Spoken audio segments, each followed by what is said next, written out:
Greetings smartwatch fans! Ito meron tayo ditong bago at murang Watch Ultra clone sa market.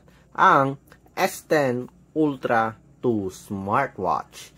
At kung napapansin nyo, 7-in-1 strap. Meaning, meron tayong 7 straps na available para sa ating Watch Ultra clone.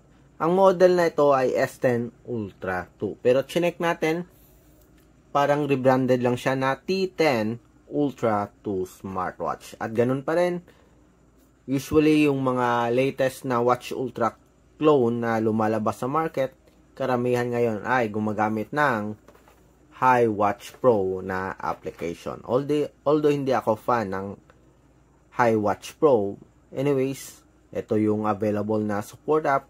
So, medyo limitado yung pagpipilian natin.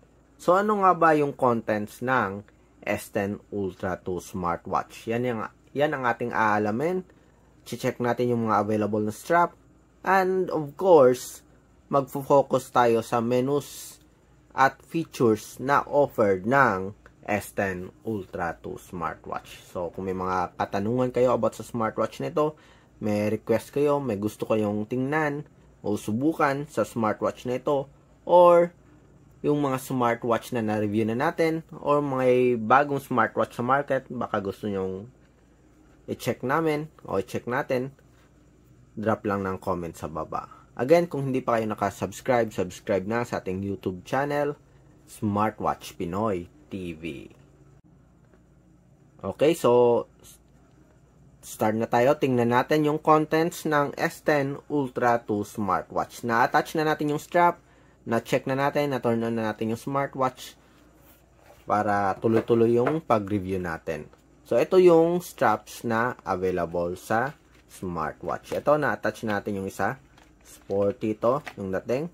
Parang woven yung style, pero silicone strap pa rin. Meron tayong ocean strap with stainless steel buckle. Ito, nakalimutan ko yung tawag dito. Pero sporty strap pa rin siya. Ito isa sa mga offered na strap. Ganito yung style ng original na Watch Ultra. And ito yung classic natin na sporty strap.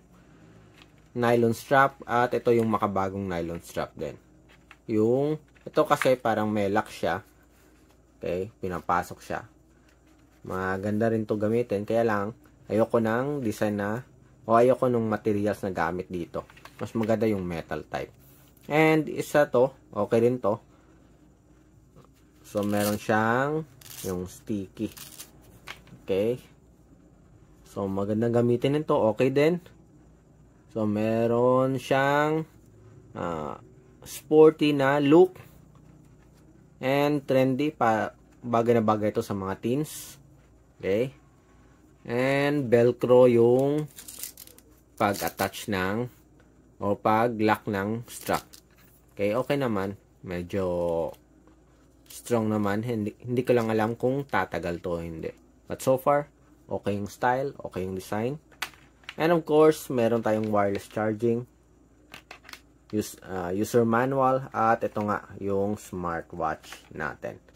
So, black color yung nakuha natin. Although, may available naman sa ibang color. Silver, I think, meron. Aluminum or yung tinatawag nilang titanium color. Meron din. Okay, so far, black yung pinili natin. And, ito nga yung design. Okay, check natin. So, metal body frame, 49mm. Semi-gloss yung finish. May orange action button dito. Pag press nyo to, lalabas yung sports. Crown button. Okay, rotary siya. Pwede rin gamitin sa pag-change ng watch face. At meron ding return button. Sa likod, okay, meron siyang lock para sa strap. Although, parang hindi na nga rin gumagana. Okay, parang design lang. Hindi nang ganun ka-strong yung grip. And merong screw para sa back cover. So, kung medyo feeling nyo, gusto nyo yung parang tunay yung dating, copy na copy yung Watch Ultra. So, ito. Merong watch strap lock, may screw, ganun din. Yung finish nga lang, medyo nahalata. So, hindi siya ganun ka premium yung look compared sa titanium color or titanium finish na bibilhin nyo. Okay? Ito kasi pag ganito yung kulay, medyo mas malapit siya sa original na Watch Ultra compared sa ganitong kulay. O halatang hindi nga original. Okay? Anyways, sa mga hindi naman familiar sa smartwatch nito o sa Watch Ultra, okay, mapagkakamalan pa rin na Watch Ultra sa unang tingin. Okay? Kasi pareho rin, may crown button, may side button, at may orange action button. Pero sa mga nakakalam, of course, very obvious, malayo sa original.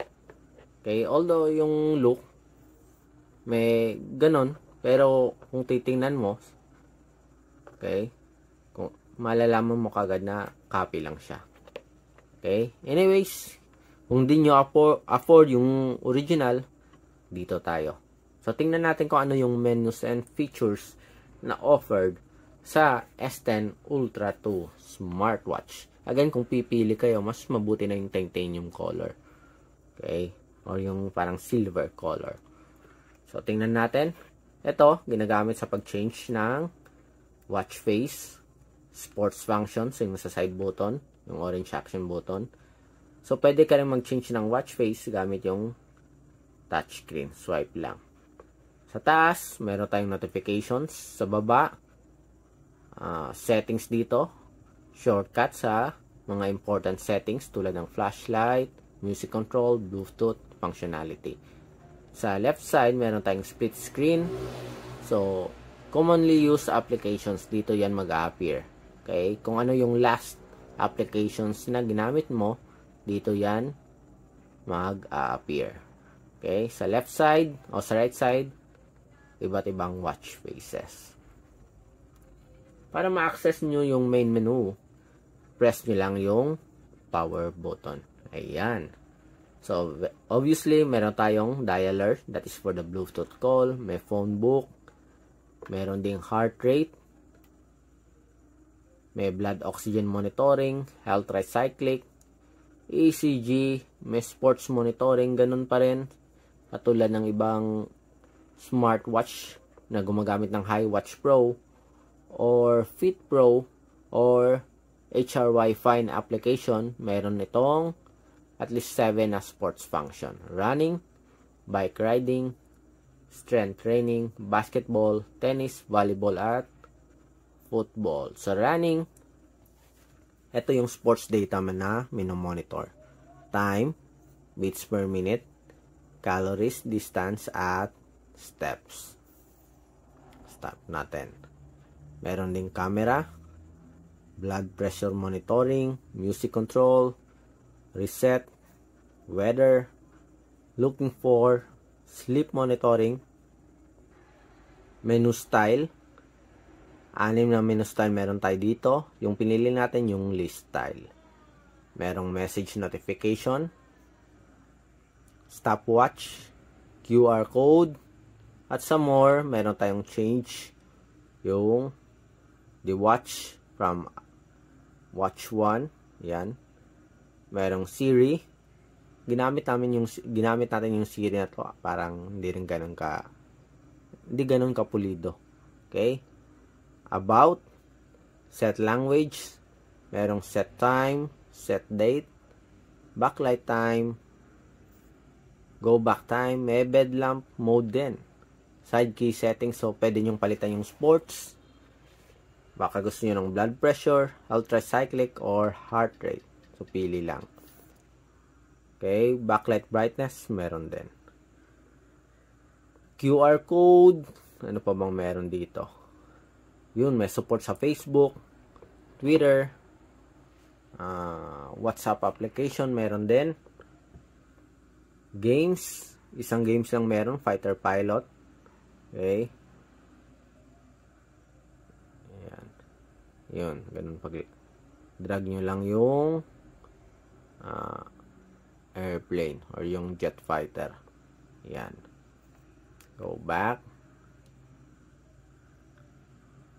So, sa games tayo. After games, ano pa bang meron? Calendar, meron din. Calculator. Breath training, meron din. Okay. Sa heart rate, tingnan natin yung animation.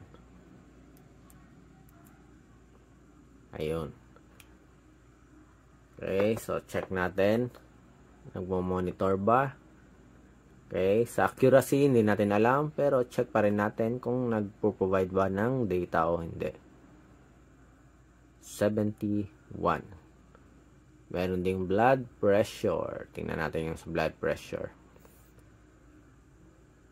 Medyo matagal nga lang sa blood pressure compared sa heart rate. So, meron tayong systolic at diastolic. Yan, 116/86.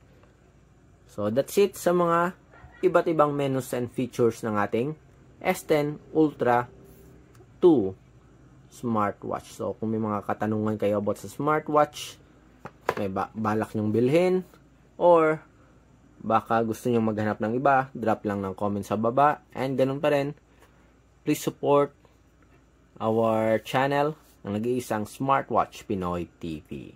Bye!